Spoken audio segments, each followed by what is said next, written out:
आइए दोस्तों, आज हम लोग समझने का प्रयास करते हैं कि वास्तव में उत्तरी अमेरिका महाद्वीप में कौन-कौन सी नदियाँ बहती हैं। देखिए, एक सबसे प्रमुख नदी आपको दिखाई दे रही है, कौन-सी है? ये यूकान नदी है। वास्तव में अलास्का में ये नदी बहती है और यूकान पठार से निकलती है। इसी प्रकार से देखिए, कनाडा की एक नदी है, जो कि सबसे लंबी नदी कही जाती है। एक ग्रेट स्लेव झील से निकलती है और इसका नाम है मैकेंजी नदी। ये बात आप समझ गए होंगे। इसके बाद देखिएगा, इसी प्रकार से देखिए, यूएसए मेक्सिको के बीच सीमा बनाने वाली एक नदी है जिसका नाम है रियो ग्रांदे नदी। तो ये नदी कौन-सी है? इस नदी का नाम है रियो ग्रांदे, जो कि मेक्सिको की खाड़ी में जाके पानी गिरा रही है। कैंडी पर्वत से इसका निर्माण हो रहा है, नदी का उद्गम, ठीक?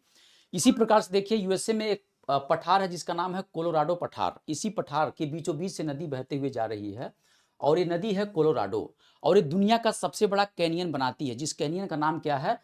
The grand canyon. तो ये भी बात आप समझ गए हैं। इसी प्रकार से देखिएगा, एक आपकी अमेरिका में मिसिसिपी और एक आपकी मिसौरी नदी, 2 नदियाँ आपस में आकर के सेंट लुइस नामक स्थान पे मिलती हैं और मिलने के बाद बन जाती है कौन-सी? Mississippi, Missouri. तो दुनिया की एकमात्र ऐसी नदी है जो मेक्सिको खाड़ी में गिर करके पक्षीपाद डेल्टा अर्थात बर्ड फूड डेल्टा का निर्माण करती है। ये भी बात आप समझ गए होंगे। इसी प्रकार से देखिएगा, एक आपकी नदी है सेंट लॉरेंस नदी। ये सेंट लॉरेंस नदी आपको दिखाई दे रहा है, जो कि ओंटारियो झील से इसका उद्गम है। वास्तव में ओंटारियो झील यूएसए और कनाडा दोनों देशों में पाए जाते हैं।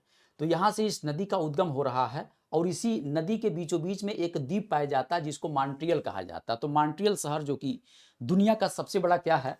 नदी द्वीपी शहर है। यही मॉन्ट्रियल है जहाँ पर मॉन्ट्रियल प्रोटोकॉल हुआ था। बाकी क्यूबेक शहर भी आपका कनाडा का शहर है, जो कि इसी नदी के तट पर अवस्थित है।